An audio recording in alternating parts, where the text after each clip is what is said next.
Fique agora com o especial Metrópolis Serviço e Saúde, com Cristina Miranda e Stephanie Suerdick. Metrópolis Serviço e Saúde. 3h04, hoje dia 14 de setembro, quinta-feira. E como toda quinta-feira é especial, porque a gente tem a junção do Metrópolis Serviço e do Metrópolis Saúde. Eu, Cristina Miranda e Stephanie Suerdick, dividimos a bancada aqui. É uma alegria sempre muito grande.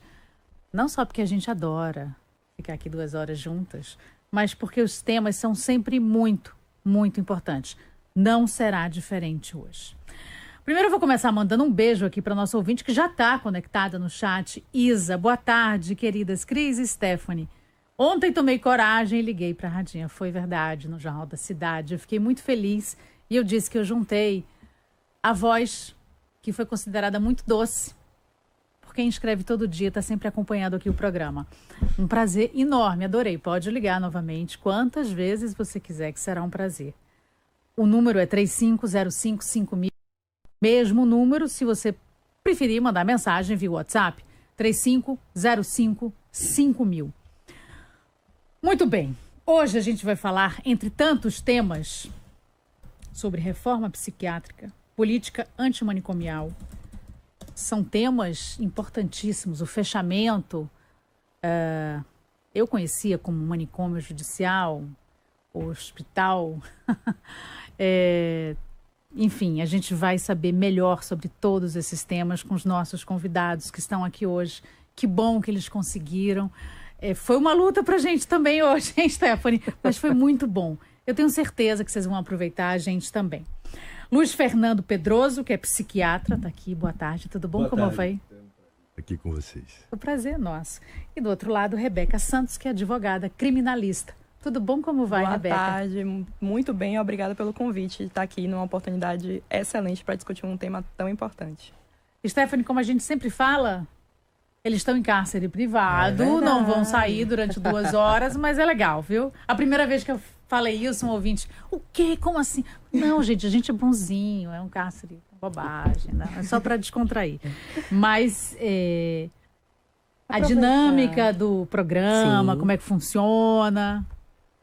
Pois é, e aproveitar, claro, reforçar nosso boa tarde a todos os ouvintes que estão aí sintonizados e conectados, lembrando a vocês que os nossos canais de comunicação estão abertos, então fiquem à vontade, como Isa, que ligou ontem, Isso, muito bom. Liguem para cá, participem ao vivo, pode mandar também mensagem no WhatsApp do Grupo Metrópole, entra lá na nossa transmissão ao vivo, tem o chat, então já vou dar todos os caminhos.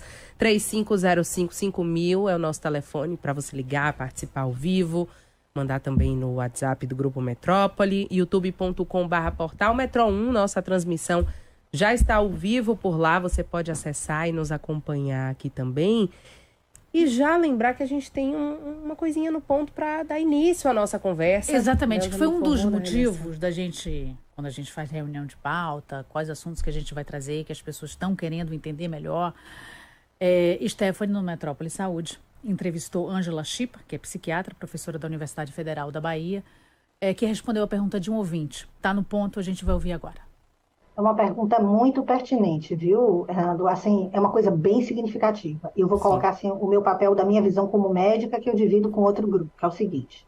Para nós da medicina, um hospital, seja ele qual for, de cardiologia, de nefro, de psiquiatria, é uma unidade que tem um nível de cuidado, de contenção de casos mais graves.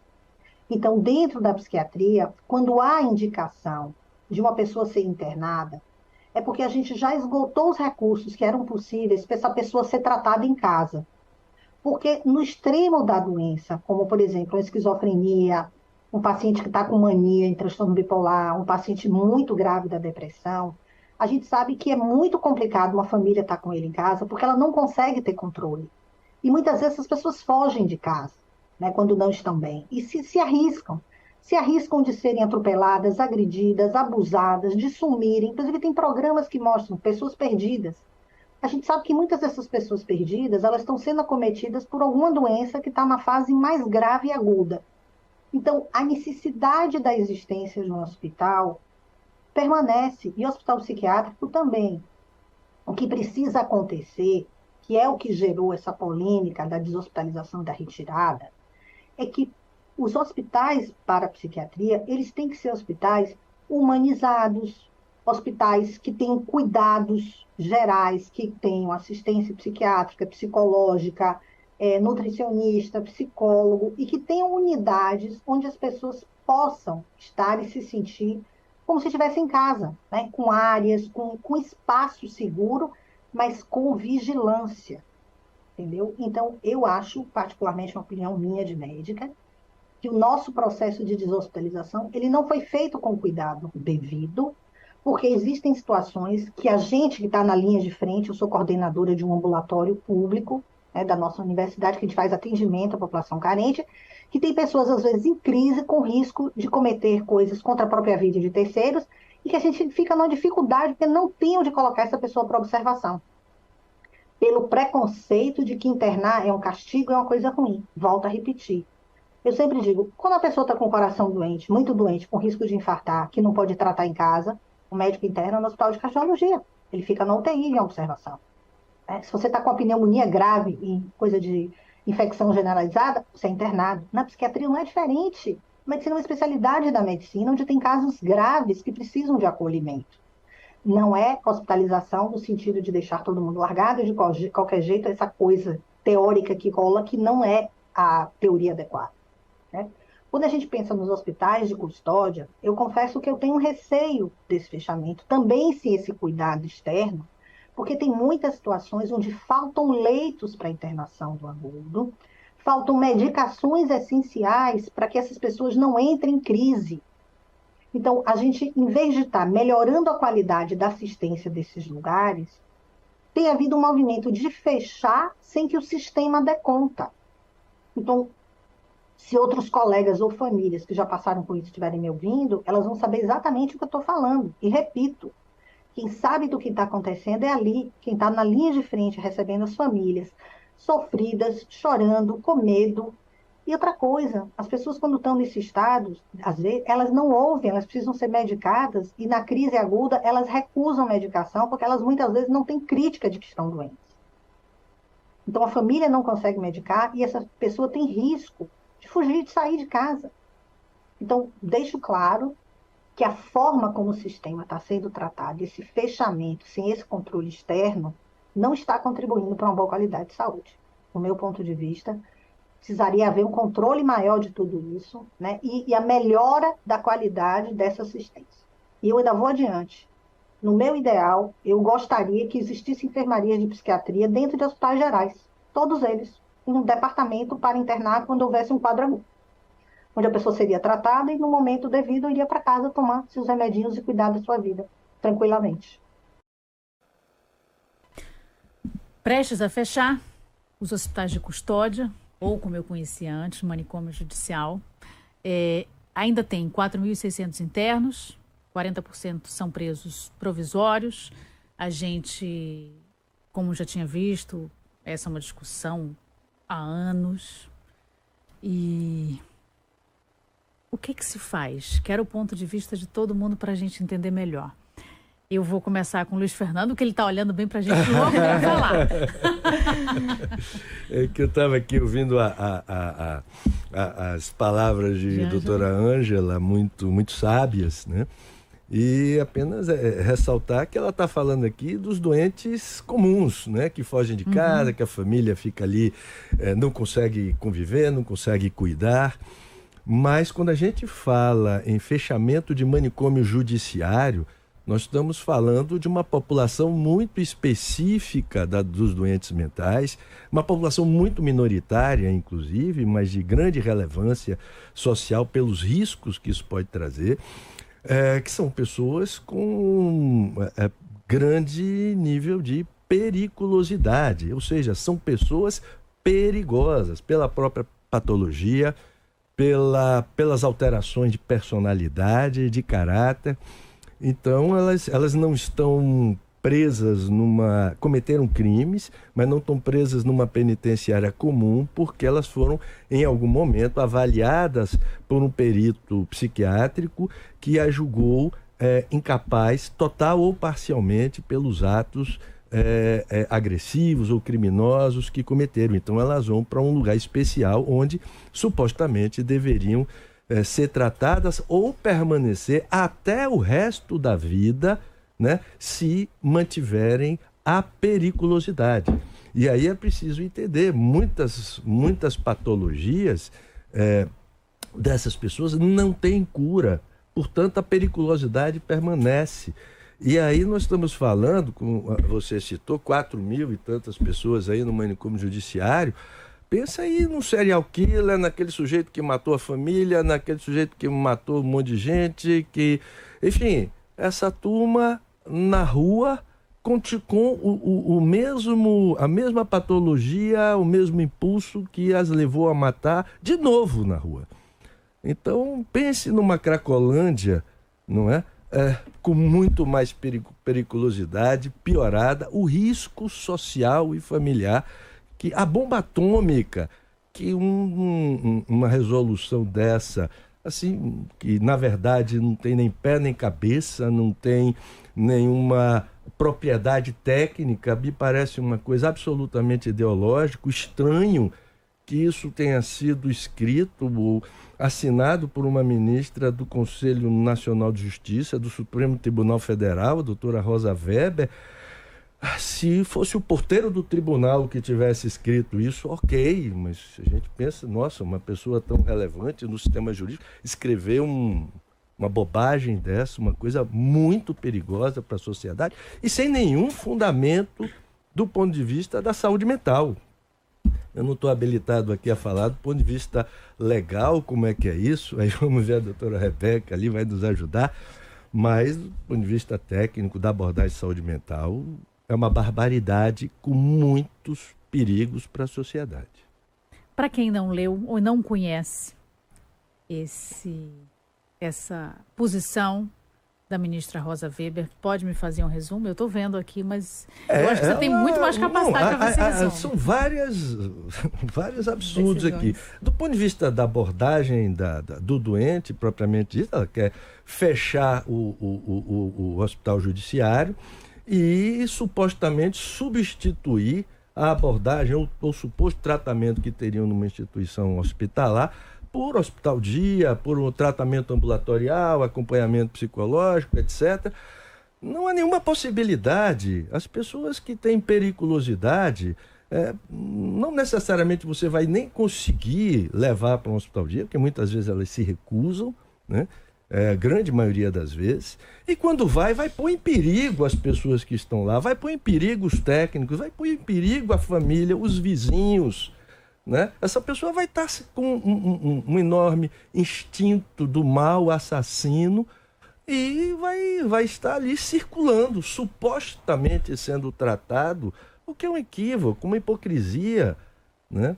Ela está pondo em perigo, então ela imagina, não sei de onde, que um hospital-dia substitui um hospital psiquiátrico.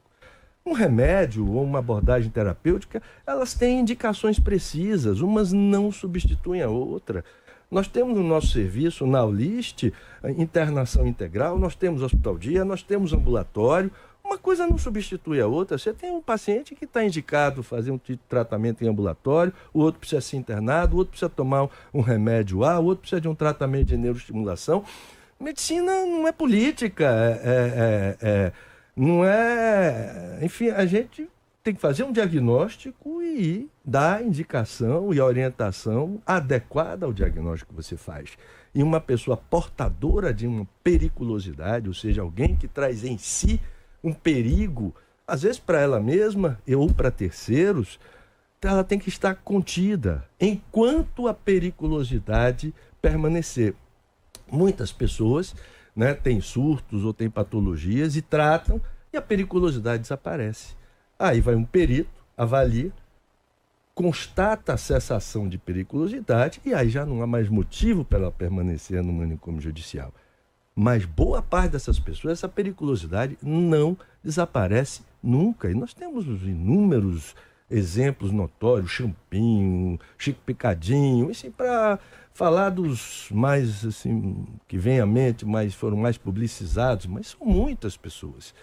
E essas pessoas, infelizmente, têm que ficar contidas, porque não tem capacidade, não tem sanidade mental mínima para conviver em sociedade e não vai ter nunca. Aí você vai fazer o quê? Pôr na rua? Né? Enfim, quando a gente vê fora que, quando você pega aqui o material da Rosa Weber, ela faz assim uns 20 considerandos ou mais, considerando, não tem uma consideração nem técnica, nem consideração política razoável, porque o poder emana do povo.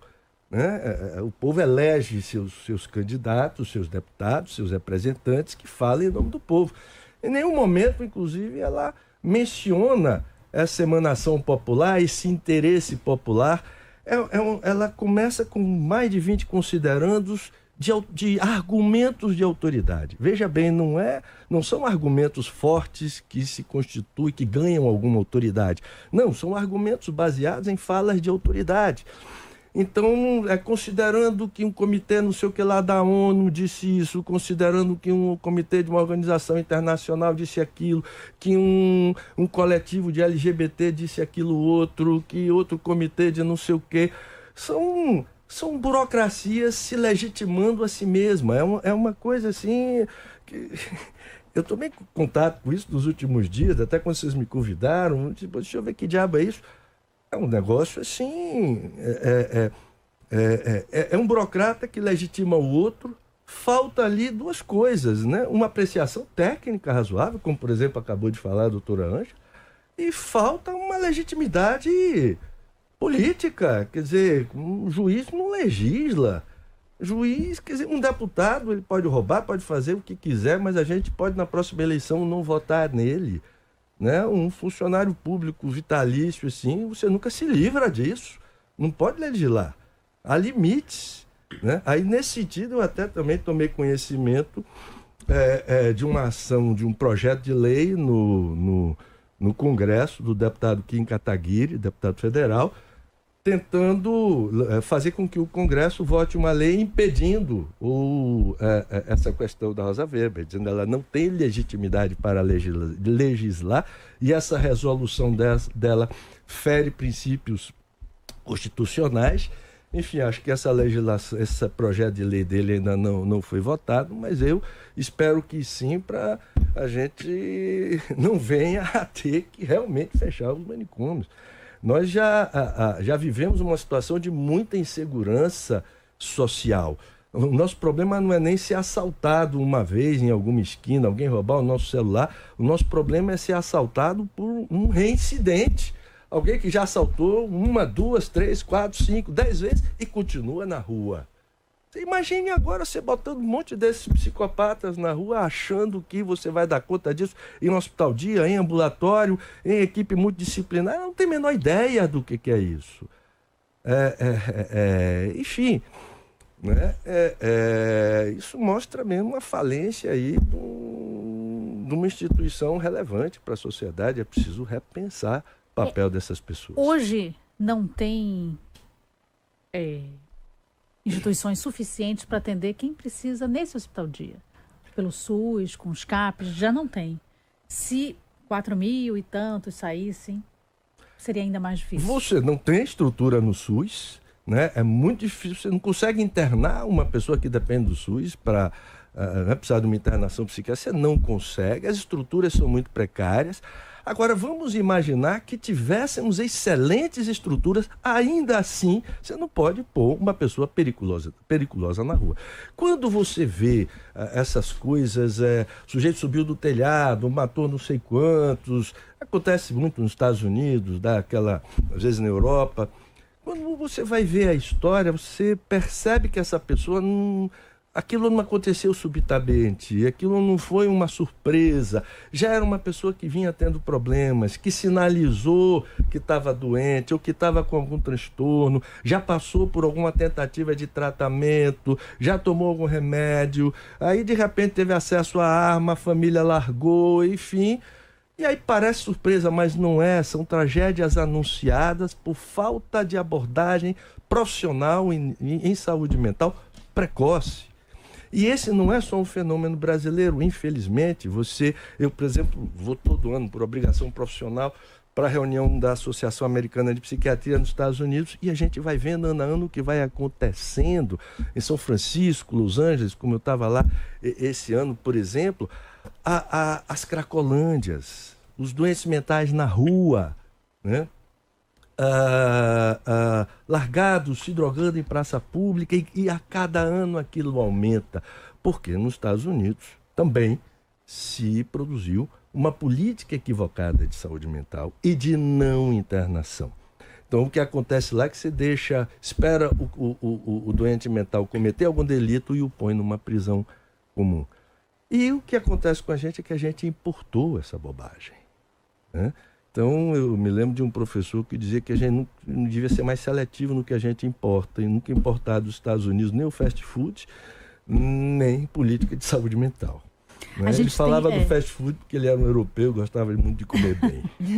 A gente tem um ouvinte que quer falar sobre o assunto, é muito importante. Jorge, está na linha. Tudo bom, Jorge? Como vai? Tudo bem, como vai você? Melhor agora que você também vai participar com a gente. Olha, eu sou um semi-analfabeto. Eu só tenho primário. Mas eu pensava, assim como a ministra Rosa Weber, eu achava que era desumanidade, entendeu? Tudo isso que se fazia com essas atitudes que era tomada para... O meu rádio está atrapalhando, né? Tá, por favor, você pode baixar? Pronto. Jorge? Foi baixar longe, Jorge? Você foi aonde? Pronto. Então é o seguinte, eu pensava como era. Mas acontece o seguinte, o que aconteceu com a ministra, na minha opinião, ela transferiu responsabilidade, entendeu? Na minha opinião, essa responsabilidade não seria dela. Então ela transferiu. Quando às vezes a gente fica muito à vontade, no nosso cantinho ali, sentado numa cadeira e tal, e transferimos a responsabilidade para outra, é muito cômodo, é bastante cômodo. Eu deixei de pensar assim quando eu li um livro de um paulista, de psicologia, um livro de psicologia do paulista. Ele me deu uma orientação sobre a pessoa que tem problemas psíquicos, a neurose. Ele dizia assim, neurose é o estado de convulsão das forças psíquicas que estruturam a personalidade do ego. Essas forças nascem dos princípios opostos do dualismo humano, ou seja, instinto e lei. Se não quiser dizer instinto e lei, diz natureza e consciência. A pessoa muitas vezes já nasce nessa situação. Então, quando ele falou também o seguinte, que quando um doente, um paciente desse, cometia um crime grave, o que é que o governo, o Estado faz? Reúne um grupo de especialistas, como esse que você está entrevistando aí, para analisar o psiquiatra, o médico, um professor, um psicólogo, um psicoterapeuta, para que eles analisem essas pessoas, sim. Ela deveria transferir essa responsabilidade para essas pessoas. Muito obrigada, Jorge. Agora eu vou passar para a Rebeca. Rebeca que está aqui com a gente, ainda nem falou. Rebeca Santos, advogada, criminalista. Quando você ouve tudo isso que já foi colocado aqui, nosso ouvinte, todas as questões, a gente quer trazer, né, Stephanie? Para que todo mundo compreenda melhor. Eu entendo, assim, todo o posicionamento do Dr. Luiz Fernando, e eu acho que ele está, inclusive, alinhado com a Sociedade Brasileira de Psiquiatria, com a medicina, médico por formação, que eles realmente discordam dessa resolução. O que foi dito, inclusive, em posicionamento do Conselho de Medicina Federal, foi que colocariam pessoas em liberdade que dependeriam da boa vontade delas para iniciar um tratamento ou não.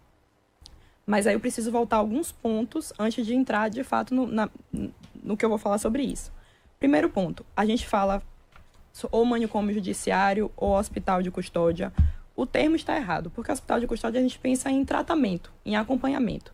E o que a gente tem até hoje é um isolamento, é um abandono. Infelizmente, as pessoas com questões de saúde mental, isso eu acho que todos nós, independente de conhecermos alguém criminoso de fato, quando a gente fala de saúde mental, existe um preconceito.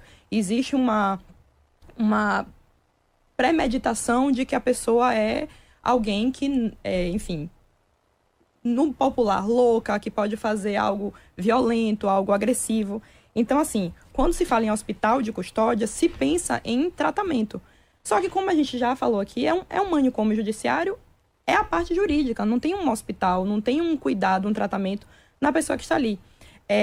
Antes da gente falar, a gente está falando aqui, para quem não está sabendo, não está acompanhando, a resolução da ministra Rosa Weber é a 487 de 2023. Eu adoro números, sou apaixonada por números, porque eu acho que dá uma organização.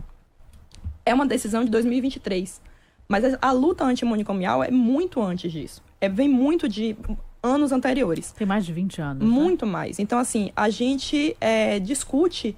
O Brasil já foi condenado, para quem não sabe, por causa do caso Damião Ximenes. É um caso que a gente foi condenado em Corte Interamericana de Direitos Humanos por causa do tratamento que a gente dá à pessoa custodiada nesse tipo de instituição. Aí a gente vai falar sobre a luta antimanicomial do início. Existe a Lei 10.216 de 2001, ou seja, 22 anos atrás, que na prática já era a ideia de remover essas instituições desde então. Porque se identificava que essas instituições não estavam assegurando o que elas pretendiam, que era uma pessoa criminosa que, pelo artigo 26 da lei, inimputável, é uma pessoa que, ao momento do que cometeu, não tinha consciência do que fez, ou parcialmente, por causa de como, inclusive termos que a gente hoje evita falar, um retardo mental, um não desenvolvimento completo, pessoas que cometiam crimes eram colocadas nessas instituições. Essa luta antimanicomial, desde 2001, já discute esse ponto de vista de que pessoas que estão nesse sistema, pessoas que estão nesse hospital, não estão recebendo a devida atenção no sentido de cuidado, tratamento medicamentoso ou acompanhamento psicológico, psiquiátrico. Então, assim, existem alguns pontos dessa lei que também trazem para essa resolução acerca de que, por exemplo, a internação só seria realizada quando todas as demandas extra-hospitalares se mostrassem insuficientes. Ou seja, vai haver uma análise do caso assim, seja pelo CAP, seja acompanhamento particular ou alguma indicação do SUS da pessoa que, enfim, que está nessa condição. E caso não houvesse essa capacidade das demandas serem resolvidas, aí teria internação. Só que não é o que acontece de fato. O que acontece de fato como a própria Cristina falou, quando a gente está com presos provisórios, são presos que ainda não tiveram o devido julgamento, nem em relação ao crime. Elas estão ainda em processo não são pessoas condenadas. Presos provisórios são antes da condenação. Então, a gente faz o incidente de insanidade mental, determina que aquela pessoa possui uma condição que ela não era capaz de definir ou de discernir acerca do crime cometido, e aí coloca no hospital de custódia, e frequentemente aquelas pessoas ali ficam. Ali não mais... se o processo prossegue, ele prossegue com a pessoa ali internada, recebendo um tratamento nem sempre direcionado para o que aconteceu com ela, qual é a demanda, se é uma esquizofrenia, se é uma psicopatia, até porque a gente não tem, hoje, não se faz da maneira mais direcionada. Isso até o doutor pode até falar sobre isso. Em relação à avaliação de qual é na escala do transtorno de personalidade em que ele se enquadraria. Porque alguns desses, isso aí eu vou deixar sempre para o médico, alguns desses transtornos, sim, são permanentes, mas, assim, nem todo psicopata é um serial killer, é um assassino em série. A gente fala que todo assassino em série é um psicopata, mas nem todo psicopata é um assassino em série, porque, inclusive, foi feita pesquisa nos Estados Unidos, nesse país que a gente acabou de mencionar, e muitas pessoas com traços de psicopatia são grandes CEOs, são grandes líderes de empresas. Porque os traços da psicopatia incluem também a incapacidade de sentir remorso, mas um senso de liderança, um senso de organização. É muito confuso a gente pensar nisso, mas as pessoas são extremamente direcionadas ao que elas querem fazer. Quando as pessoas estavam questionando o caso, por exemplo, de Suzanne von Richthofen, se ela seria ou não um psicopata, a análise que as pessoas realmente falavam mas ela foi muito fria quando ela estava no enterro dos pais, ela foi muito calculista, os termos são colocados dessa forma. E aí a gente pensa, essas pessoas especificamente, elas vão reiterar no crime? Qual é a periculosidade? Como é que você avalia que a periculosidade dela é eterna? Ela volta à sociedade? Como é que ela não volta?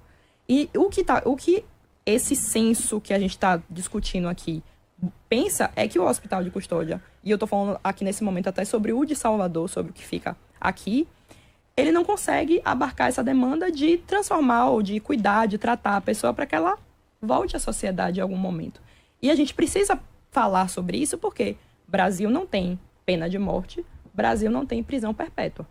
Não existe essa demanda no Brasil. Vamos falar sobre o sistema prisional como um todo. Não há pena de morte, não há prisão perpétua.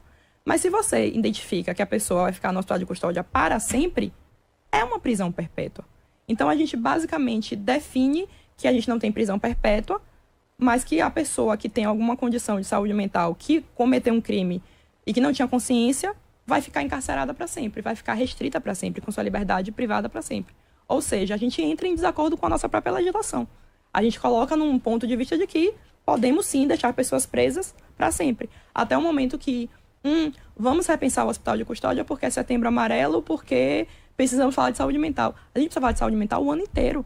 Essas pessoas estão lá o ano inteiro, estão privadas de liberdade, de tratamento o ano inteiro. Então, assim, eu acho que a questão que a gente está falando aqui realmente é a discussão por todos os âmbitos. A gente tem que discutir pelo ponto de vista da medicina, da psiquiatria, da psicologia, do ponto de vista jurídico. E a gente tem que realmente colocar, como o ouvinte participou e falou, colocar essas pessoas numa mesa e realmente questionar. A gente está com medo de fechar o hospital de custódia sob o argumento de que os CAPs, as unidades, não têm como comportar, ou a gente em algum momento vai colocar que o CAP seja um lugar de acolhimento. Se as pessoas não saírem, vamos dizer que o hospital de custódia não fecha, as pessoas fiquem lá para sempre. Hoje em dia, as unidades de saúde, que tratam de saúde mental, estão preparadas para lidar com a sociedade que a gente tem hoje, sem essas pessoas. Então, assim, o que a gente precisa pensar também, essas unidades estão preparadas, estão precisando, estão suportando a demanda, mesmo sem falar dos criminosos. Então, a gente precisa até trazer à baila essa discussão. Como essas unidades estão sendo investidas, avaliadas, acompanhadas. Tem muita coisa. Tem muita Zé coisa. Silva ali, que vocês que nunca vieram no programa daqui especial, ele controla o nosso tempo. É o nosso Deus Cronos. E a gente ultrapassou. Está na hora do intervalo, a discussão muito boa, a gente vai voltar aqui. É rapidinho. 3h41. Estamos de volta com o nosso especial Metrópole Serviço e Saúde. Hoje conversando, um prazer enorme. A gente está adorando aqui, eu e Stephanie Suerdick. Luiz Fernando Pedroso, que é psiquiatra, e Rebeca Santos, que é advogada. A gente está falando de um tema que tem várias pessoas já dando opinião, querendo saber, querendo entender melhor. Reforma psiquiátrica, a política antimanicomial. O que será daí para frente, se realmente o manicômio judicial, o hospital de custódia, ele vai fechar as portas definitivamente? O que será dessa população carcerária, de todo mundo que está do lado de fora? Como é que isso vai ser abarcado? A gente tem ouvinte na linha, aguardando desde o intervalo. Estela está na linha. Tudo bom? Como vai? Estela não aguardou. Estela caiu. Temos Luciana que falou aqui. O que Rosa Weber fez foi colocar em risco a vida dos demais. Assim como não acho justo a família ter a obrigação de cuidar e viver apreensiva convivendo com quem teme. E aí a gente volta para uma questão das famílias que têm mais dificuldades, que às vezes tem uma mãe, ou um pai, ou um irmão, com alguém que tem um transtorno muito sério e que não tem dinheiro algum. E que muitas vezes acorrenta esse familiar para conseguir sair de casa. Outras tantas situações. Estou avançando aqui para a gente trazer outras discussões também. E vão ficando à vontade. A gente já falou aqui, né, Steph? Levanta a mão, fala do que quiser, microfone aberto, a gente quer aprender. Pois é, essa é uma situação bem emblemática daquela pessoa acorrentada em casa, e aquilo é um sinal de desespero, de impotência da família lidar com uma situação grave, e acaba a própria família sendo penalizada, porque quando já vi várias, já tive a oportunidade de assistir várias situações dessas. A família não tem recurso, não tem para onde ir, não sabe o que fazer, tranca o doente num quarto, aquilo fica uma situação insuportável. Daí vem o poder público, o Ministério Público, etc., a imprensa, todo mundo faz um holofote em cima daquilo, pousa de bonzinho, né, que está libertando alguém do cativeiro, uma hipocrisia atroz, mas muito comum. E a pessoa continua ali depois sem nenhuma assistência. Na verdade, no hospital a gente recebe pessoas que chegam algemadas, chegam espancadas, né? Chegam acorrentadas, porque no desespero as pessoas têm de conter o doente, né? Do jeito que pode.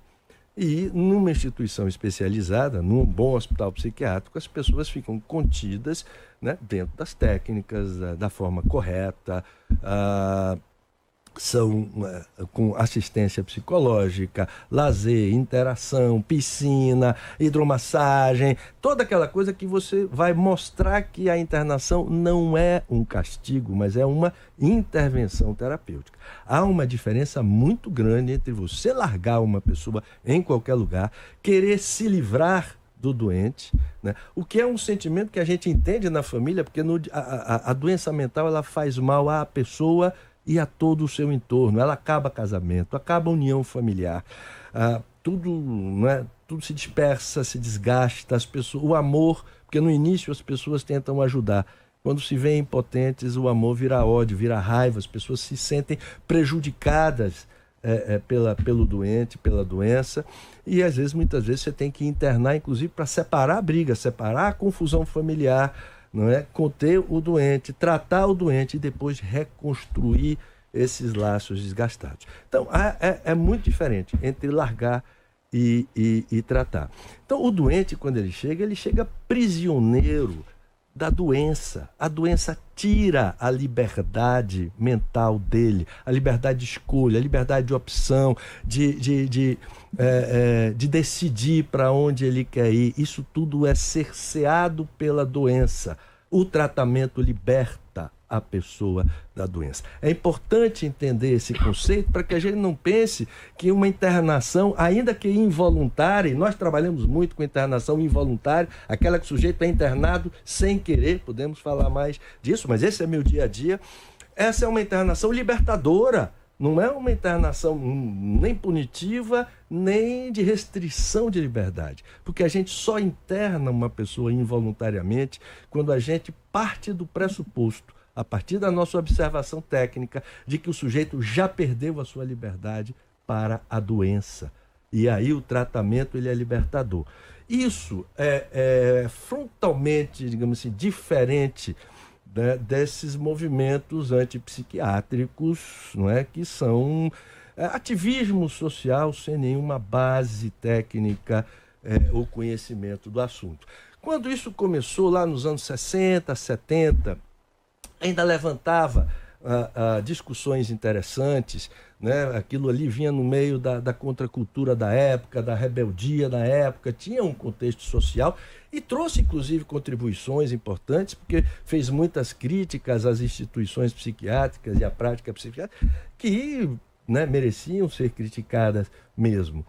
Mas, então, naquela época, naquele contexto, tinha o seu sentido. Mas depois foi ultrapassado pela história. Já nos anos 80, ninguém mais levava isso a sério. Quando essa lei Paulo Delgado, de 2001, aquilo ali é uma bobagem que não acrescenta nada e já veio completamente fora de um contexto. Aquilo ali é mais ou menos como você querer combater a ditadura militar hoje e esquecer que ela já foi embora lá há 40 anos.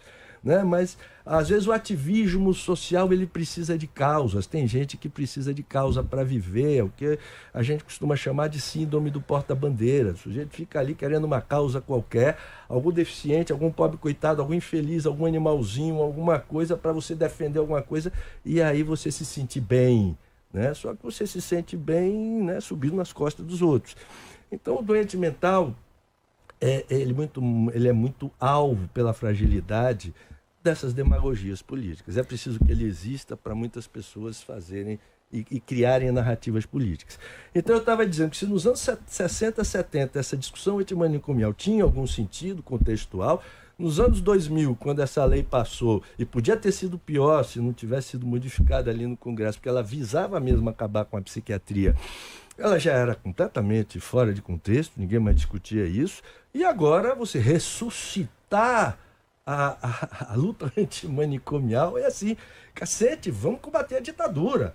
né? E eu combati a ditadura. Eu tinha 18 anos, eu fiquei clandestino 3 anos na minha vida, trabalhando em fábrica, fazendo movimento operário. A polícia invadiu minha casa, tive prisão preventiva decretada. Eu sei o que era ditadura. E aquilo acabou.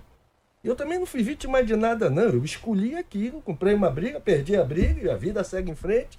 Não tem essa de vitimização. Né? E hoje, né, está se ressuscitando esses mortos históricos para criar narrativa política, por falta de ideia melhor, por falta de criatividade. Na sua percepção, doutor Luiz Fernando, a sociedade veio aí, até pegando essa linha do tempo que a gente trouxe, veio construindo talvez uma visão um pouco caricatural dessa prática psiquiátrica, especialmente internamento? Quando você fala em reforma antimanicomial, internação psiquiátrica, eletrochoque, tudo isso é caricatura. Isso não tem nada... Eu, por exemplo, passei minha carreira inteira trabalhando muito com eletrochoque, né? E não tem nada a ver com o que você vê nem no cinema, nem na mídia, é só caricatura. Mas se você não fizer a caricatura, você não consegue fazer um movimento social em cima. Né? Se você for da parte técnica, enfim, você usa choque para reverter uma parada cardíaca, porque você não pode usar para reverter um delírio e uma psicose grave, ou uma depressão. Você sabe que hoje, apesar, né, de todo o avanço da farmacologia, você não tem tratamento mais eficaz contra uma depressão refratária, que é uma coisa gravíssima, do que um tratamento de eletroconvulsoterapia, que é o famoso eletrochoque. O problema é que ele é caro, além dessas místicas políticas criadas em cima disso. Mas é um tratamento que salva vidas, e a gente precisa entender o seguinte: doença mental, ela mata primeiro o doente, principalmente o doente, e nos casos mínimos que nós, pequenos, na minoria, que é o que nós estamos discutindo aqui, que é essa parte judicializada do hospital de custódia, custa a vida dos outros também. A doença pode levar as pessoas a matar outras, além de si mesmo. Eita. Todo mundo olhou para a Rebeca, ela respirou. É o seguinte, algumas coisas a gente precisa deixar claro aqui, até para evitar falha na comunicação. O movimento não é antipsiquiátrico, até porque eu acho que é uma bandeira de todos nós que precisa de tratamento. Quando a gente falou aqui, a gente fala de tratamento, a gente fala de cuidado, de atenção.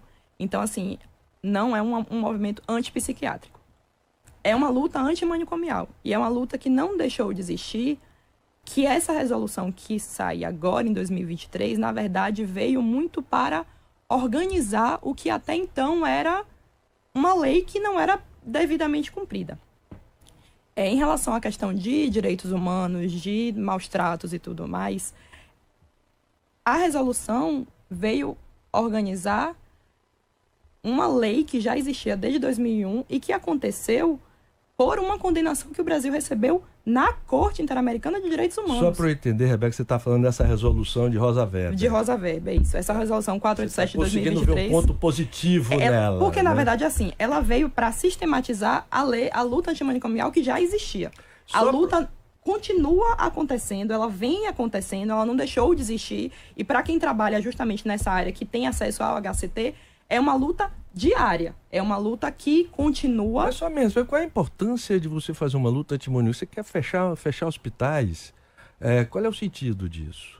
A gente pode pensar, mas, por exemplo, a resolução, ela trouxe a ideia do RAPS.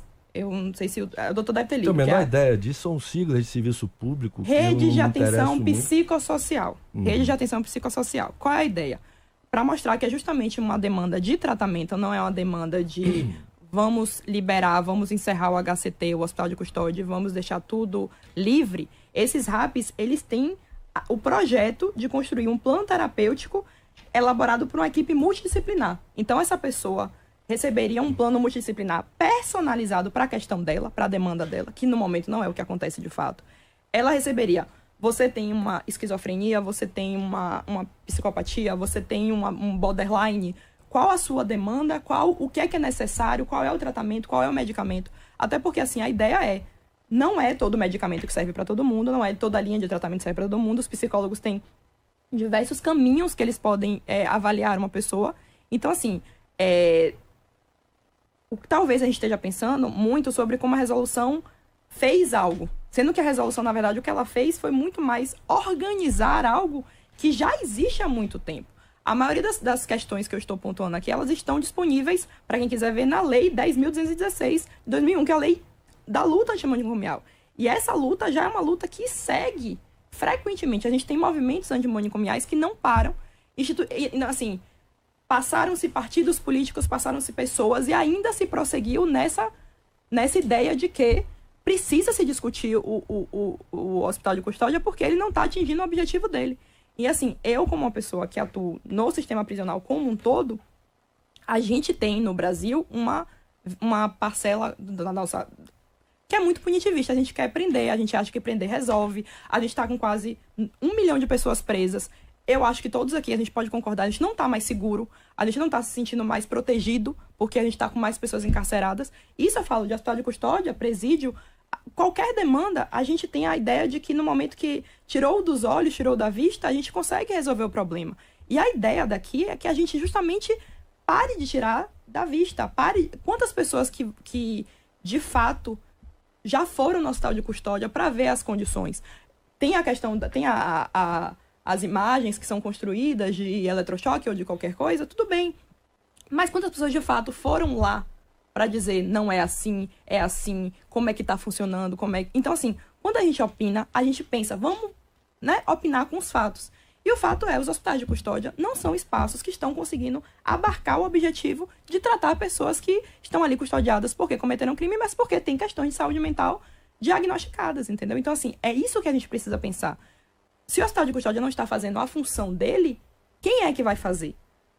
Vamos fechar. Então, o SUS vai precisar fazer isso? Como é que vai ser esse sistema?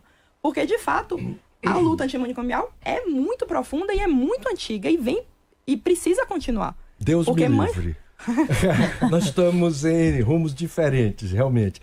Porque enquanto muitos ficaram aí tentando fechar hospitais, eu passei minha vida inteira abrindo hospitais, né? E hoje eu dirijo um hospital que eu acho de altíssima... Mas, doutor, são hospitais? Hein? São hospitais.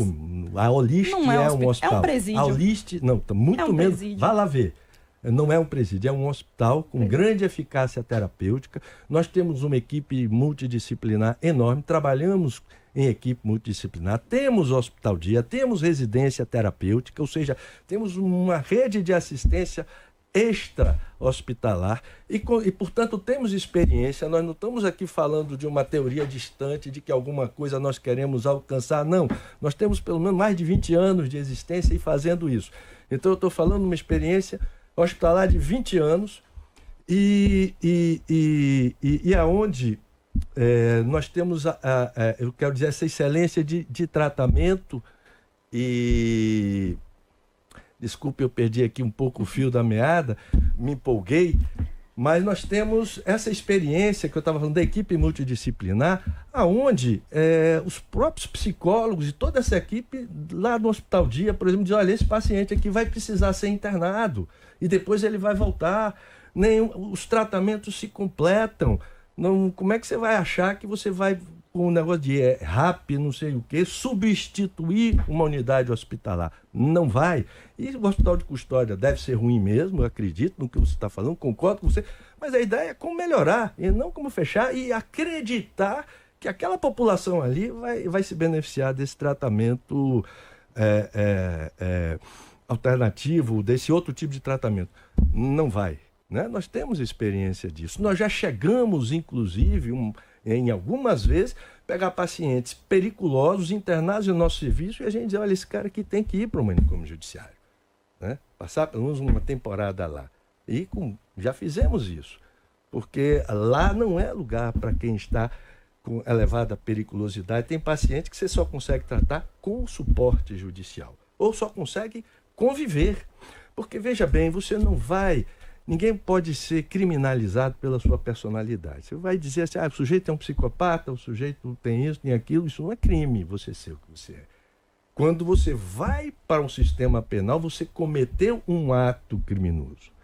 E aí é preciso ver se esse ato criminoso está ou não vinculado a algum sintoma ou alguma doença, para daí você propor a internação no manicômio judiciário. Então, você não pode julgar nem condenar ninguém pela personalidade, você julga pelo ato criminoso. E a partir dali você vai ver se aquela periculosidade persiste, ou seja, se o perigo persiste, se ele vai reincidir no ato, se ele tem potencial de reincidão no ato, para você ver se vai ou não mantê-lo ali. Agora, a chamada luta antimanicomial, ela vem da luta, ela é uma parte da luta antipsiquiátrica, o movimento antipsiquiátrico. Isso é uma maluquice. Você nunca ouviu falar em movimento anticardiologia, movimento antiapatologia, antineurologia, mas se criou, né, por ficções políticas ali, e o caldo cultural ali dos anos 60, 70, essa coisa da antipsiquiatria, da qual destruir manicômios era uma política da antipsiquiatria. A antipsiquiatria, ela parte do pressuposto de que a doença mental não existe, de que o sujeito enlouquece como uma contestação à sociedade capitalista, que a loucura é por causa de problemas sociais. Não são doenças genéticas, né, biológicas, como todas as outras doenças. Então, o movimento antipsiquiátrico, ele nega a existência da doença mental, portanto, nega a existência de todas as terapêuticas e, portanto, vê todas as terapêuticas, seja internação, seja tratamentos de neuroestimulação como eletroconvulsoterapia, como agressão. Né? Então, e a partir daí as pessoas vivem. Esse movimento na prática não tem importância nenhuma, né? A não ser prejudicar o serviço público. Eles fecham os hospitais de serviço público. E como eu estava dizendo, eu fiz minha carreira abrindo hospitais. Era esse pessoal fechando o hospital e eu abrindo, naturalmente não para trabalhar com o SUS, porque o SUS está contaminado com esse tipo de visão, mas abrindo para clientela particular, clientela de convênio. Ou seja, quem tem dinheiro e quem tem um bom convênio tem seu atendimento correto e eficaz. Né? Então você vai dizer, o meu hospital é uma prisão que as pessoas pagam muito caro para entrar lá. E muitas vezes não querem sair, porque são muito bem tratadas e saem recuperadas. Então, né? Agora, quem depende do serviço público fica à mercê desses movimentos sociais, dessa militância, né? Aí é outro mundo. Né? E é preciso que as pessoas sem recursos saibam disso, que existe um outro mundo que elas não estão tendo acesso. A gente tem ouvinte na linha, eu vou ouvir 2. Está na hora do intervalo, eu sei, Zé Silva. Mas vamos lá, Roberta na linha. Eu só vou pedir meus queridos ouvintes que sejam mais rápidos. Roberta, tudo bom? Tá não, Zé. Sueli. Oi. Sueli Cristina, tudo bom? Como vai? Sou eu mesmo, tudo bem, gente? Rapidinho. Oi, Stephanie. Menina, fiquei massa você agora no horário das 6. Eu não tô podendo ouvir muito, mas eu ouvi, que massa. É o seguinte, doutor, eu concordo com o senhor em gênero, número e grau. Infelizmente, né, é uma doença genética que eu já vi isso, não na minha família, mas na família de uma colega. Todo mundo apavorado dentro de casa, essa pessoa com risco para si e sociedade, acordam com ele esganando o cachorro, é uma loucura. Quando muitos também não vão para a rua, como eu vi uma cena lamentável essa semana, uma criatura, uma moça nova, jovem, nua, na rua aqui, toda suja, chegou numa lanchonete, todo mundo lanchando, claro, né, a pessoa ficou apavorada, e foi aquela cena horrível, jogaram água nela, saiu correndo, e é isso aí, estou com o senhor e não abro, tem que ter mesmo um hospital, né, bacana, que cuide, que eles ficam protegidos lá, e a gente fica protegido aqui, que infelizmente, como falou o menino, não é uma convulsão, para mim é um vendaval cerebral. Obrigada, Sueli. A gente vai diretamente para o intervalo e volta já já. Agora 4h07, de volta com o nosso especial Serviço e Saúde. Quinta-feira, minha gente, estamos aqui todos a postos. Eu, Stephanie Suerdick, juntamente com Cristina Miranda, e a gente segue, então. Se você estava conosco, continue. Se chegou por agora, fique à vontade. 35055000 para você ligar, participar, mandar mensagem no WhatsApp. youtube.com/portal Metro 1, estamos ao vivo por lá. E vamos seguir nossa conversa hoje com Luiz Fernando Pedroso, que é psiquiatra, Rebeca Santos, advogada da área criminalista, e a gente fala sobre fechamento dos hospitais de custódia, ou manicômios judiciais, como alguns chamam, e todos esses assuntos. A gente fechou o último bloco entendendo a questão da chamada luta, né, lei antimanicomial, essa luta por reforma psiquiátrica. E eu queria voltar, até pegando o gancho do finalzinho do último bloco, para o Dr. Luiz Fernando, tentar, eu acho que é um pouco difícil porque é um universo muito vasto, mas tentar explicar para quem nos acompanha em que situações, por exemplo, a internação é a única via, quando que a internação está indicada? Olha, aí é importante frisar uma coisa, a autonomia médica. Isso é uma coisa muito caro para a gente gente profissional de medicina em geral, ter autonomia para prescrever o que achar que é melhor para o seu doente. Isso, né, então nós não somos obrigados a seguir bula, a seguir protocolos de grupo A, B, C, e muito menos porque quando você vê aí nessas coisas, dessas leis, nessa resolução da Rosa Weber e outras, dizer, não, a internação só deve se dar em último caso, a internação só deve se dar quando todos os recursos forem usados. Isso é uma decisão do médico. Não dá para esses advogados, juízes, querer enquadrar a gente. Percebe? E assim, nós não somos impunes se fizermos uma indicação errada ou mal feita, porque nós respondemos por negligência, por imperícia, né? Por mais uma outra coisa aí, mas ou seja, se eu faço uma prescrição off-label, né, fora do que está ali regulamentado pela Anvisa, não sei o que, etc., eu estou respondendo por isso, né? Eu tenho que saber o que está fazendo, eu tenho responsabilidade. Porque há uma tentativa, como nós estávamos conversando aqui, nós somos ainda uma sociedade muito autoritária, né? Não temos ditadura militar, mas temos uma cultura autoritária. Pouco prezamos pela liberdade, a gente briga mais para ver quem vai pegar o cabo do chicote, para chicotear o outro, e não por uma questão de liberdade mesmo. Então alguém se quer sempre enquadrar, né? Vocês viram isso na pandemia, quer dizer, supostos luminares indo para a televisão para dizer que aquilo, a conduta é aquela, a conduta não é aquela, quando era uma coisa nova ninguém nem sabia, e ficamos sabendo de muita coisa porque muitos médicos ousaram ir além do protocolo. Ah, mas não tem pesquisa, eu estou vendo aqui na minha prática, eu é que referendo a pesquisa, não é a pesquisa necessariamente que está me referendando. É preciso respeitar a autonomia médica, sobretudo quando nós vivemos essas questões muito politizadas. Quer dizer, conhecemos hoje muito pouco da pandemia porque ela foi sequestrada pela política, né? Como muito das coisas da psiquiatria foram sequestradas pela política. A eletroconvulsoterapia, como eu já falei aqui, um mais eficaz tratamento para depressão refratária, foi ao longo de décadas sequestrada por movimentos políticos e difamada, né? Então, as indicações para internação são muitas.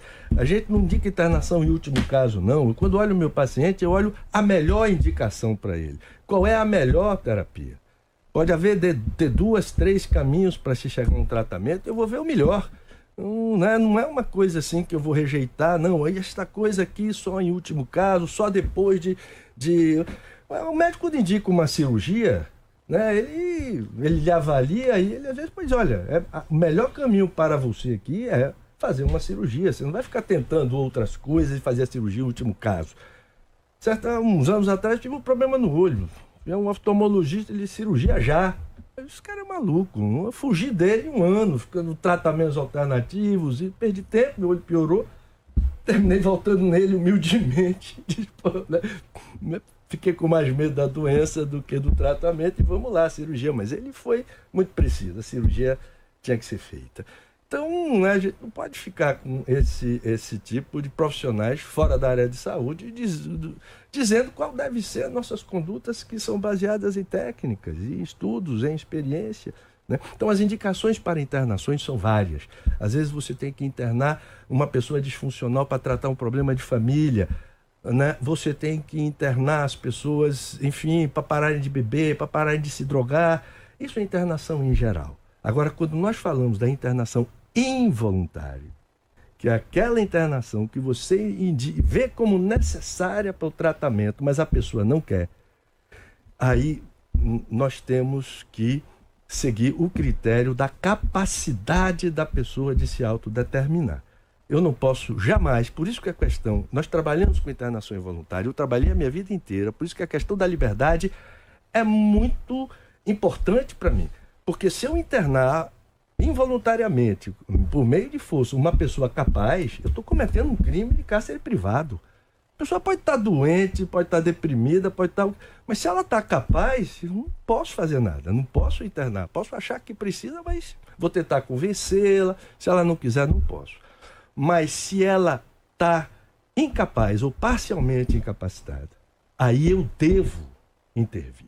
Porque aí eu não estou deixando ela livre, não estou respeitando a liberdade dela, eu estou deixando ela à mercê de uma doença. Ela não tem liberdade mental, ela não tem capacidade de se autodeterminar. Então, alguém responsável tem que chamar o médico, tem que assumir essa responsabilidade junto com o profissional de fazer uma internação involuntária, porque isso salva vidas. Salva a vida. Nós estamos agora no setembro, mês de setembro, campanha de setembro amarelo, suicídio. A maioria dos pacientes meus que se suicidaram, e não foram poucos ao longo dos meus 40 anos de prática psiquiátrica, foi porque a gente não internou, por vários motivos. O paciente recusou, a família, né, vacilou. Pacientes são muito convincentes. Tem um ditado clássico na psiquiatria que diz que é mais fácil um doente mental convencer 100 pessoas de alguma coisa do que 100 pessoas normais convencerem o doente de alguma coisa. O doente, ele é sempre obstinado, ele vai além, ele é determinado, ele lhe convence. Né? E eu vejo muitas vezes uma internação involuntária, o doente consegue convencer a família a tirar, a família tira e o cara morre. Então, são várias as indicações para a internação, como eu disse, e tem as indicações involuntárias que são imperiosas para salvar vidas. Na justiça, no direito criminal, como é que vocês tratam essa internação involuntária? Eu estou trazendo um exemplo porque é o que a gente vive todo dia. Vou trazer aqui, já se falou, que a gente copiou dos Estados Unidos esse modo mais livre, eu vou usar esse termo, que deixa rodando, muitas vezes, a maioria, com problemas muito sérios de drogas, e as cracolândias vão surgindo. A internação que a gente estava conversando aqui até agora, nesse bloco, é uma internação que eu entendo que é pelo um critério de saúde, exclusivamente de saúde. Estamos falando de pessoas que estão com vícios profundos em drogas, pessoas que já abandonaram suas famílias. Aqui a gente vê frequentemente na televisão pessoas que largaram tudo, que perderam qualquer vínculo familiar, qualquer vínculo até com a própria realidade por causa de uso de drogas. Esse universo, vamos dizer, essas pessoas por questões de saúde, são critérios muito específicos das pessoas que estão usando drogas. Quando a gente fala sobre, que a gente estava conversando sobre pessoas criminosas, que também são pessoas doentes mentais, é um outro critério, até para a gente evitar não é a mistura toda, não. Eu vou falar leiga, que sou, até para entender melhor. Porque quando a gente fala, me corrijam, pelo amor de Deus. Não, aqui a gente está para conversar mesmo. Quem já está nesse ponto, numa cracolândia, já desenvolveu doenças psiquiátricas e muitas vezes conta da droga, e ele não tem a capacidade e já está à mercê de discernir se deve ou não ser internado. Eu falei besteira? Não. A pergunta procede mesmo. E só para esclarecer a coisa da internação, você tem a internação compulsória, que essa internação é determinada pelo juiz. Aí é medida judicial, aí é outra história. Pode discordar, não discordar, mas o juiz mandou essa interna. A voluntária e involuntária, não. Aí são decisões médicas junto com a família. Agora, quem já está na cracolândia, boa parte ali, quer dizer, tem umas partes que são transtorno de personalidade, etc., que deve ser abordado pela legislação penal comum. Ali você passa o filtro e vai tirar os doentes. Os doentes, uma parte adoecidos pela droga, ou grande parte foram para a droga porque já eram adoecidos. E a droga só piorou. E o que você faz? Se você tiver um filho seu na cracolândia, se você tiver uma família organizada, o que você vai? Você vai lá buscar, você vai me chamar, vai chamar um outro psiquiatra, vamos lá, vamos com a equipe de enfermagem, vamos pegar esse menino lá e vamos internar e vamos tratar. O que acontece no pessoal da cracolândia é que pela doença ou pela situação social, os vínculos familiares foram esgarçados, eles não têm família. Eles estão abandonados ali. Muitos da família nem sabem onde está, né? Exatamente. A família nem sabe, perdeu exatamente. Qualquer forma de contato. Nesse aspecto, quem seria o familiar? Quem seria o responsável? O Estado. O Estado deveria ir lá e pegar essas pessoas Por 2 motivos. Um, para assegurar o uso correto e legítimo e saudável do espaço público. Nós não podemos fazer o que a gente quer no espaço público. O espaço é para todos. Eu tenho o direito de passear com a minha família em qualquer calçada, em qualquer lugar. Nos Estados Unidos você não bebe na rua. Você quer beber, você vai no bar beber. Se tiver com uma garrafa bebendo no meio da rua, você vai ser preso. Não dá, você não pode andar nu na rua, você não pode fazer necessidades fisiológicas na rua. Ou seja, a sociedade tem que impor um limite do que é aceitável em público. Se você quer fazer bobagem, faça na sua casa, que é problema seu. Na rua, no espaço público, precisa ser respeitado. Esse limite social é fundamental para que você possa tratar um doente. Até quando a gente pega um doente que a família traz para tratar, se a família não tem limites, não coloca limites dentro da sua casa, o tratamento fica muito difícil. A leniência, a permissividade dificulta a abordagem e o tratamento. Então eu estava dizendo, na Cracolândia não tem família, não tem nada, quem caberia a ação era o Estado. Mas o Estado está perdido. Se você vê essa coisa aqui da Rosa Weber, você vê porque que os políticos se elegem prometendo acabar com a Cracolândia e não conseguem. Porque o establishment jurídico, movimento social, impede a ação. E aí eles impedem, não é por um motivo, não é por inocência ou simples desconhecimento, não. Essa turma usa essa população desvalida, essa população na rua, né, exibida ali, aqueles farrapos humanos na rua, eles querem exibir ali para explorar politicamente, fazer uma denúncia da sociedade injusta, racista, autoritária, capitalista, seja lá o que for, qualquer causa, né? Porque as pessoas que têm essa síndrome do porta-bandeira, precisam de uma causa para viver, o que elas mais precisam é um desgraçado ao seu lado, para ela ser o defensor e ser o herói, ser o mocinho. Rebeca. Né? Então isso é terrível. Tá se coçando ali, a gente tem que deixar ela falar. Não, assim, é porque realmente são pontos muito amplos de uma discussão aqui que pra gente não acabar desviando.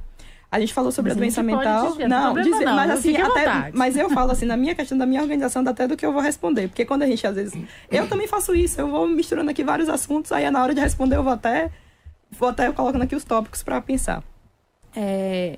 Que o problema de drogas, quando a gente pensa em drogas, quando a gente pensa na Cracolândia, a gente pensa em drogas muito mais fortes. A gente não tem pessoas que chegaram ali, que estão ali abandonadas da família por uso de drogas consideradas de menor fator depressivo, vamos dizer, para o sistema neural.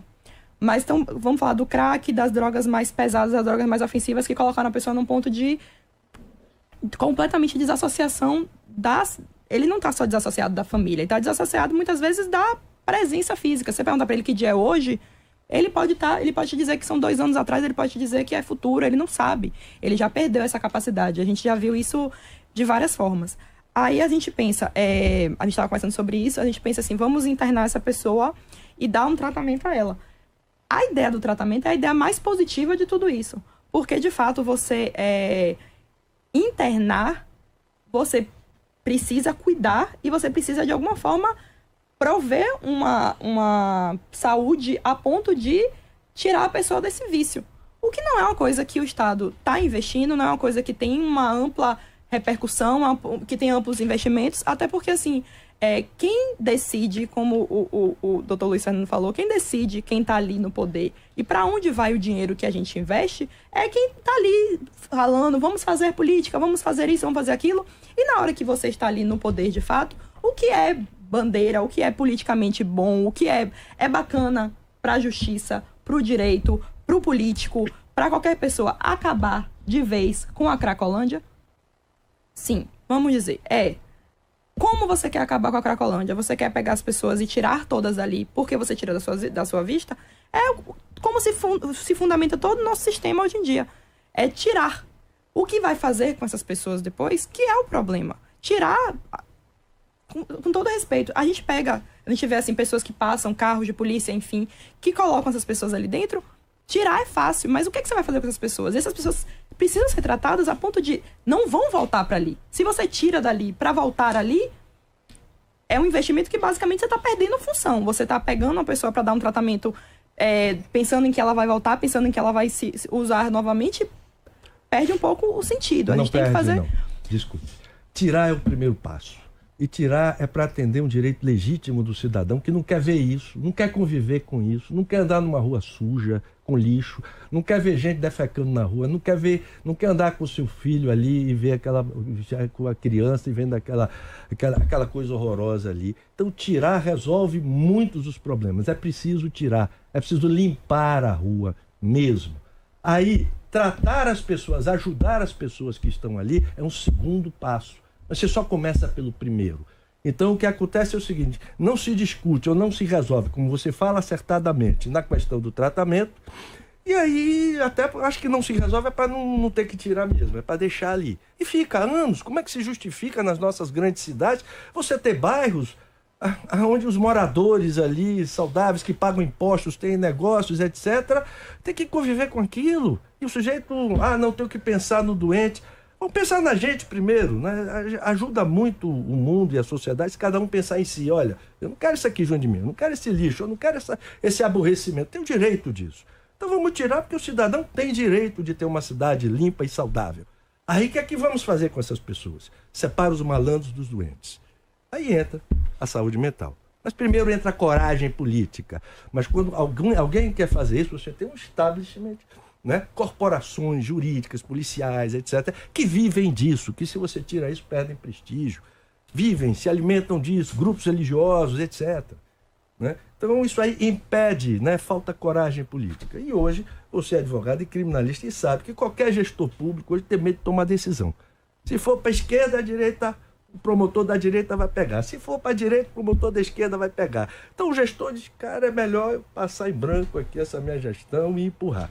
Você sabe que nós estamos aqui, apesar de trabalhar numa clínica privada, mas tem um problema sério com o serviço público.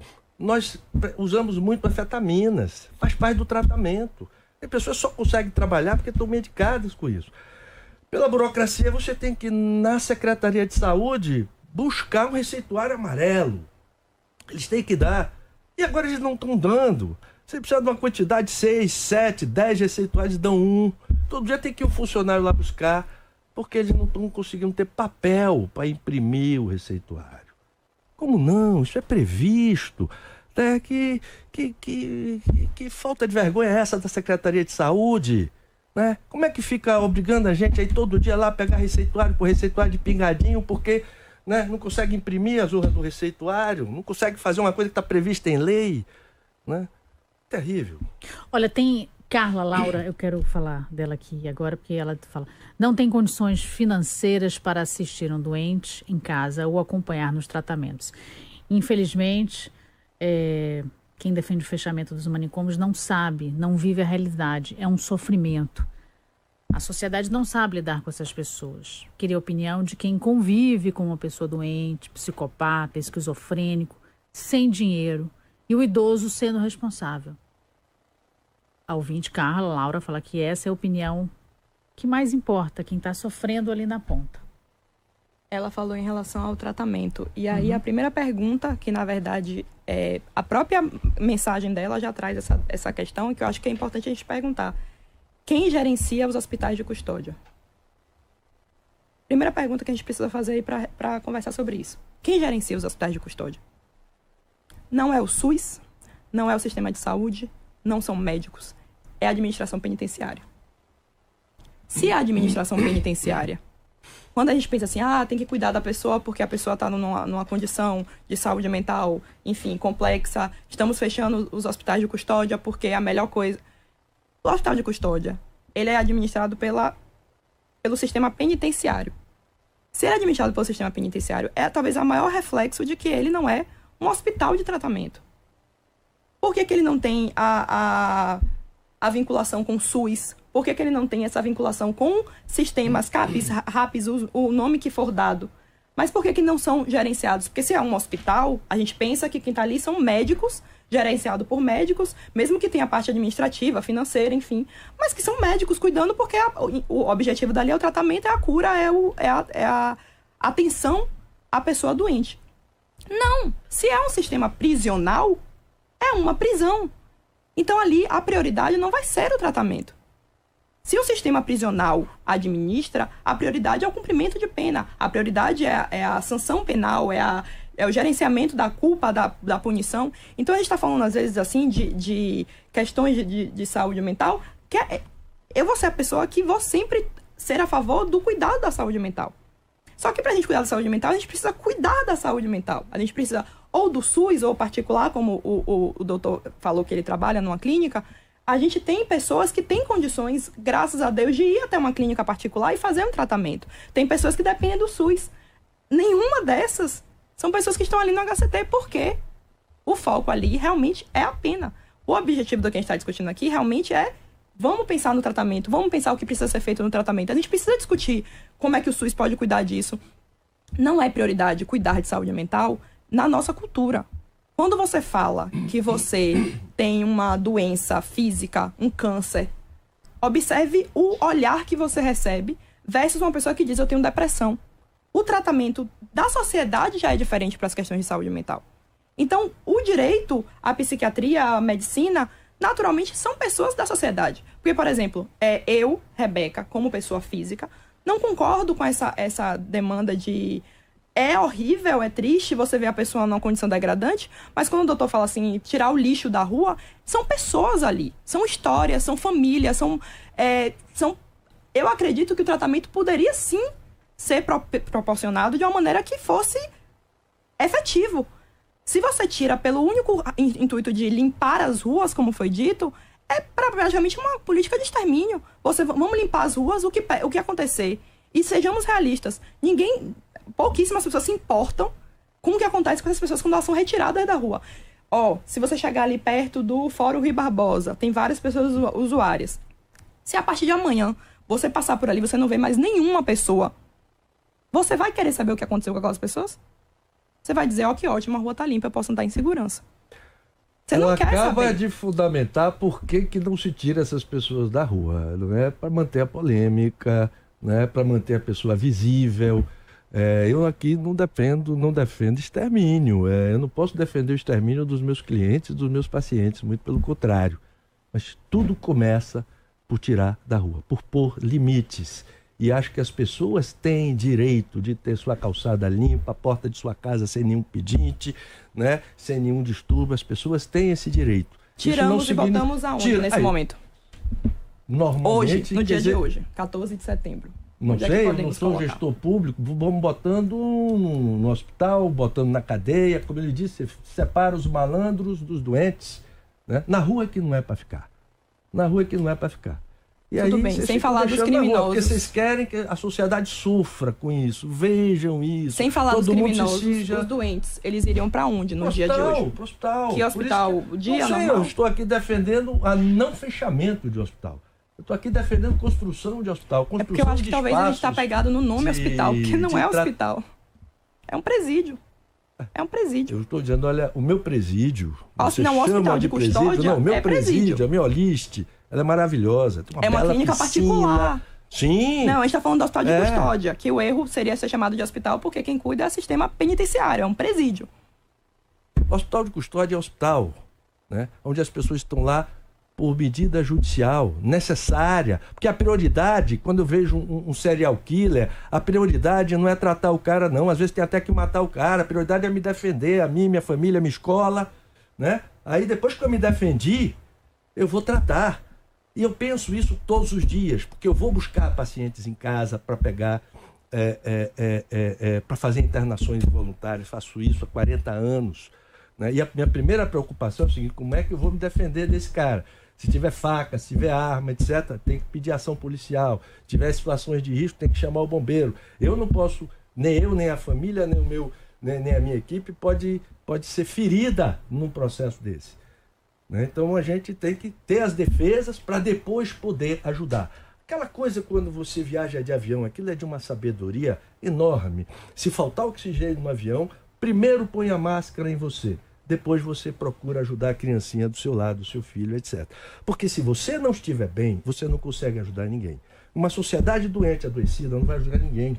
As pessoas têm que estar bem, né? Tem que estar bem, tem que estar com sua cidade limpa, sua rua legal, para elas desenvolverem a compaixão pelo que sofre. Ninguém está falando em extermínio. Desenvolver a compaixão pelo que sofre. Agora, se você sai da sua casa todo dia e vê aquela situação na rua, você vai desenvolvendo o ódio das pessoas.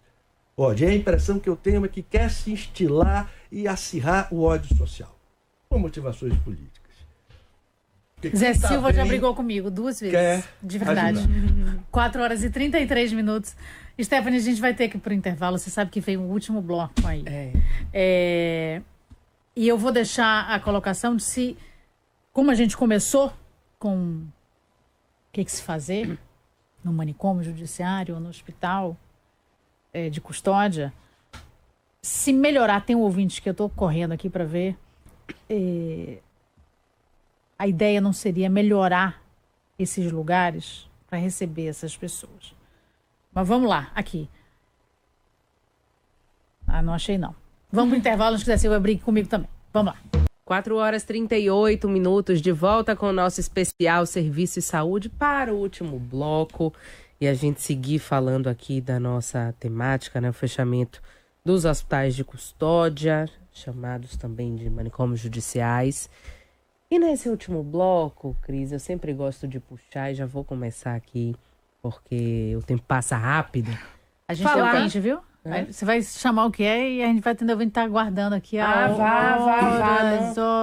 Vamos ver se ele tá aí. O que você vai trazer aqui? Já cada um fica coçando a mente aí. Discutimos aqui o assunto, as ramificações para lá e para cá, e eu sempre gosto desse último bloco trazer o futuro, né? Como vocês visualizam a questão daqui para frente? O que é que pode ser feito, o que não pode, o que deveria ou o que não deveria, ou como a gente faz de fato para tentar equacionar as questões em torno desse assunto. Então, vou puxar, mas vou deixar ele falar antes também para saber. Soares, está na linha. Tudo bom, Soares? Como vai? Tudo bom. Uma boa tarde aí aos doutores, a você, a Stephanie e aos nossos ouvintes aí. Bom, eu estou aqui, Cristina, doutor, triste com todo esse depoimento que o senhor está dando aí, fidedigno, né, calcado na pura ciência, né, e que eu elogio por isso. Agora, eu gostaria de saber do senhor o seguinte: a culpa disso tudo, a gente já viu que o governo tem culpa, mas eu acho que existem famílias que tem culpa no que está acontecendo. Porque quando você aconselha a procurar um psicólogo, um psiquiatra, se acha que é a última coisa do mundo, que está chamando meu filho de maluco, né? E aí não recorre. Prefere ir para a religião, certo? Aí vai para a religião A, B e C, que eu não vou citar os nomes aqui, aí vai exorcizar, vai, como é que se diz, desobsediar, vai para a sessão de descarrego, vai para isso, para aquilo, e piora mais. Então, a minha pergunta é o seguinte, doutor. A religião tem sido contrariedade à ciência, à fé? A fé cura doenças psiquiátricas ao extremo que se está vendo aí, que tem necessidade de internações e estão sofrendo aí nas ruas. Eu queria que o senhor falasse sobre isso. Eu sei que eu estou desagradando muitas correntes aí, mas a pura realidade é essa, certo? Eu gostaria que o senhor tocasse nesse ponto, sobre a fé, sobre essa paranormalidade, essa mediunidade. Isso, o que significa isso para psiquiatria, doutor? Eu estou lhe ouvindo aqui, por favor. Nós somos uma sociedade bastante religiosa, com uma cultura religiosa forte, tradições religiosas, e como aquela coisa, o vício do cachimbo deixa a boca torta. Quando a gente vai discutir ciência, a gente vê que boa parte da sociedade, muitos grupos sociais já transformam a ciência também numa religião, fazem da ciência uma questão de fé e acham que ciência é sinônimo de verdade. A verdade está com a ciência, repete aquela coisa medieval de que a verdade está com Deus, etc. Isso não tem nada a ver com ciência. Ciência não é sinônimo de verdade, não pode, portanto, pautar condutas, nada disso. Ciência opina, ciência é controvérsia, você faz um trabalho científico hoje para ele ser contestado depois, né? É essencial na ciência a dúvida, a dúvida metódica, essas coisas todas. A religião exercida com bom senso, ela ajuda. A religião é muito protetora. Muitas pesquisas mostram que pessoas casadas, pessoas com religião, têm o menor nível de estresse vivencial. Ela é protetora. Ela, às vezes, pessoas que precisam de controle de impulso, principalmente em relação a drogas, etc. Algumas religiões ajudam nisso. E, como em todas as áreas científicas ou religiosas, você tem a falta de bom senso, os exageros, e você tem aquele religioso que diz para o sujeito não se tratar, não tomar o remédio e achar que a fé vai resolver tudo. Não é assim, né? Mas você tem aquele sensato que diz, olha, continua aqui seu tratamento, vem aqui conversar, enfim. Tem aspectos bons e aspectos ruins. Futuro, Rebeca. Aí a gente já volta um pouquinho, distante da pergunta de Soares, mas falando principalmente do nosso tema de hoje, esse hospital de custódia. Já era para ter começado em agosto a não se receber mais. É que se fecha em 2024, completamente. Isso. Vai fechar? É o caminho? É inevitável? Talvez, quando a gente pense em fechar o hospital, a gente, como eu mantive aqui por todo esse programa, seja a ideia de que a gente está fechando um hospital. A gente não está fechando um hospital, a gente está fechando uma unidade prisional. O que eu acredito que essa luta antimanicomial seja e busque é exatamente isso, dar visibilidade à questão de saúde mental no enfoque certo. Questões de saúde mental são questões de saúde. Ou seja, se é para construir hospitais para cuidar dessa demanda, que sejam hospitais gerenciados pelo SUS, que o sistema receba mais investimentos, que toda a relação psicossocial que existe na sociedade receba a devida atenção e os devidos investimentos.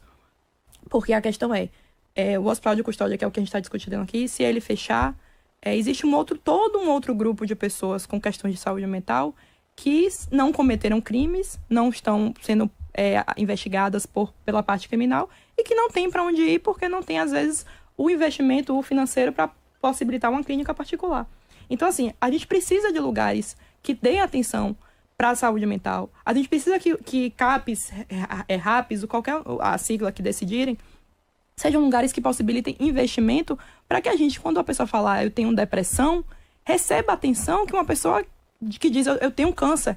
Porque são doenças que demandam sofrimento, angústia, que precisam de atenção e que às vezes a gente não tem em nenhuma esfera, em nenhuma escala. Então, assim, o meu futuro, o futuro que eu imagino, acima do HCT, é realmente esse olhar sobre a saúde mental como uma coisa que precisa de atenção, precisa de investimento, precisa de políticas públicas e precisa realmente não ser só algo discutido ou na época da eleição ou no Setembro Amarelo. A gente precisa discutir saúde mental, a gente precisa discutir tratamentos durante o ano inteiro. A gente precisa discutir o depois. E aí a pessoa é presa com a saúde mental debilitada ou a pessoa está usando drogas ou alguma coisa, tudo bem, prendemos. E depois? Esse futuro que a gente precisa discutir é exatamente o futuro das discussões que a gente já tem hoje. Porque a gente não sabe o que fazer com essas pessoas, a gente não sabe o que fazer com... inclusive as pessoas que vão sair do HCT, para onde elas vão? Não se discute isso. Às vezes se discute o fechamento do HCT quase como uma instituição imaginária. E essas pessoas vão para onde? Elas vão ter estrutura? Como é que está esse investimento do SUS nessa área de saúde? Então a gente precisa discutir esse assunto. Esse que tem que ser nosso enfoque. E é o que eu acredito que precisa nortear nossas discussões daqui para frente. Para onde essas pessoas vão? Para onde essas pessoas vão? Teoricamente, para casa, estruturas extras hospitalares, os CAPs, os RAPs, com tudo. É o que eu tô falando. São lugares que não têm os investimentos devidos. Eu não tô discordando de que a gente está trabalhando numa plataforma de vai todo mundo para casa e vai se resolver tudo. Não. Mas que precisa de investimento. Então, a gente tem aí até pelo menos 2024 para pensar, discutir e ver investimento. Onde é que estão esses investimentos? Onde é que estão essas políticas públicas? Onde é que estão essas discussões? Só está a discussão sobre o fechamento do HCT, mas cadê a discussão sobre para onde vão essas pessoas, como serão os tratamentos, como estão os CAPs? E os CAPs existem, mesmo se o HCT continuar hoje, os CAPs continuam existindo e são lugares que precisam de investimento para outro tipo de pessoa. Para a pessoa que não cometeu um crime, mas que realmente precisa cuidar da saúde mental. Enfim. Para onde vão essas pessoas? Olha, eu acho que elas devem ir para os hospitais, né? Se forem doentes, tem que ir para os hospitais. Tem que sair da rua e ir para os hospitais e serem tratadas e abordadas por profissionais técnicos. Você pergunta aí em termos de futuro. Eu acho que a gente pode até estender. Estamos falando aqui e a doutora Rebeca falando muito da precariedade do sistema prisional, do sistema de custódia e tudo mais. E se a gente estender mais aí o horizonte, você vai ver o que é que do serviço público funciona bem. Educação, saúde em geral, né, estradas públicas. Acho que a disfuncionalidade do serviço público é enorme em todas as áreas. E aí, quando você pergunta em termos de futuro, eu penso da seguinte forma: você tem um Brasil que está bem, um Brasil que dá certo, que é o Brasil da iniciativa privada, é o Brasil do mercado, é o Brasil das pessoas que se cuidam, né, que investem na sua saúde mental, que têm seus planos de saúde, pagam seus tratamentos, estão preocupadas, né, em se desenvolver e fica bem. E você tem um outro Brasil que fica dependendo de governo, de político, políticas públicas, etc. Eu acho que se a gente persistir aí no Brasil que dá certo, a gente tem um bom futuro. Se persistir nesse Brasil vitimizado, né, sem liberdade, né, onde as pessoas ficam infantilizadas dependendo de um paizinho, de um governo, né, de um protetor, de um líder, de uma coisa, isso aí é um Brasil que vai dar errado. Assunto longo para muita discussão. Passou rápido, né? Incrível, incrível. Tem aqui, Roberto. Meu nome é Roberto, tentei participar por 2 vezes pelo telefone. Caiu. Eu acho que foi cair. A análise da doutora não considera a segurança do restante da população. Estou lendo a opinião dele. Porque ao invés de se pensar em fechamento das instituições, não se estuda uma forma de torná-las mais funcionais, aparelhando, por exemplo. Por fim, gostaria de saber se, com o fechamento das instituições, os convidados se sentiriam seguros em saber que esses pacientes estarão ao lado de seus filhos, no metrô ou no shopping. Essa é a opinião de Roberto. E quero também aproveitar, já que Luiz é da rede privada, para a gente fazer um contraponto aqui. Existe a possibilidade, em alguns casos o SUS faz isso, de ser recepcionado em hospitais privados, ou se construir hospitais privados que sejam pagos pelo SUS, como algumas instituições acontecem, ou não? Olha, a experiência de hospitais privados paga pelo SUS foi péssima nos anos 70, 80. Eu conheci muito isso, eu vivi isso, eu trabalhei nesses hospitais. O próprio governo, quando eu falo SUS, eu falo governo em geral, porque o SUS já foi uma sigla, um projeto mais consolidado no final dos anos 80, mas antes disso já existia serviço público. O SUS não inventou a medicina pública, houve todo um processo, mas foi o próprio sistema público que fez deteriorar os hospitais privados. Porque uma empresa privada vai atender o interesse do cliente. Se o cliente é o governo, é o cliente que vai dizer, que vai comprar o serviço do hospital privado, é o cliente que vai dizer como é que o hospital privado deve ser. E foi o governo que fez a deterioração de todos esses hospitais, de todos esses manicômios, porque eu me lembro muito bem na época, ele proibia você recusar uma internação e você tinha que internar de todo jeito, e ele proibia novas aberturas de hospitais, porque você precisava ter contatos políticos para isso, senão não abre, era um cartório. Então, onde cabia 100... ele dizia interne 200, interne 300. E aquilo virou um lixo e aí alimentou essas ideias antimanicomiais. Só que aquilo não precisava de luta, não. Aquilo aí foi criado pelo próprio governo, numa parceria perversa governo-iniciativa privada. Né? Essas parcerias, né, são complicadas se não bem feitas ou bem monitoradas. O governo criou cartórios de hospitais. Eu me lembro que nos anos 80 eu pensei em abrir um hospital para trabalhar no SUS, com o SUS, e eu fui na Secretaria de Saúde falar com as pessoas: não, na sua área aí que você quer abrir, nós só precisamos de 500 leitos e já temos 500 leitos hospitalares. Eu digo, eu vou abrir mais 500 ou mais 1.000, qual é o problema? Abre, vocês precisam de 500, deixa as pessoas criarem leite e os pacientes escolherem. né? Porque aí os hospitais competem entre si, olha, eu não vou para aquele que é ruim, vou para aquele que é melhor. Não pode, nós só precisamos de 500 leitos, só contratamos 500 leitos. Ou seja, o governo gosta de criar cartório, reserva de mercado, e isso aí gera um dano atroz. Não é uma boa saída. Rebeca, considerações finais, que a gente já está acabando, agora tem 1 minuto. Não, mas eu acho que a nossa, como a gente conversou, nossos pontos de vista são os mesmos por olhares diferentes. É quase como um caleidoscópiozinho de informações, mas realmente eu acredito que tem que ter a construção de hospitais, que tem que ter a construção de locais e investimento nos CAPs voltados para a saúde mental, voltados para a preocupação com isso. Como o doutor falou sobre a experiência em relação à instituição privada, então tem que ser uma instituição pública, tem que haver investimento público, tem que haver estruturação pública, já que o privado, como ele já viu na própria prática, na experiência dele, não é possível e não funciona. Não é. Mas em relação a se eu tenho medo, teremos sempre medo de pessoas, porque estamos numa cidade, num país, num universo extremamente violento, vivemos sob a égide do medo, mas não é por isso que vai impedir a gente de discutir possibilidades de poder melhorar a sociedade que a gente está.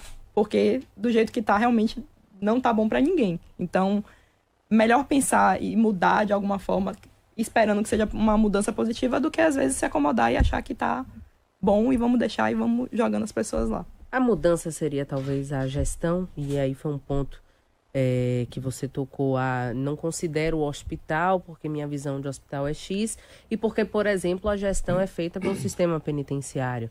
Talvez se, ao invés de pensar em acabar com os hospitais, pensar em mudar essa gestão, será que seria pensar em transformar em hospital, talvez, cuidar do serviço de saúde. Entender que é uma questão de saúde. Então, por que não tem o SUS? Por que não tem sistema de saúde vinculado? De certa forma, é o que a gente está discutindo exatamente isso. Acabou. O tempo foi. Foi ótimo. Muito bom. Vocês podem rever, inclusive, compartilhar. Pano pra manga. Né? A gente vai tratar desse assunto mais vezes, é importantíssimo. Quero agradecer demais.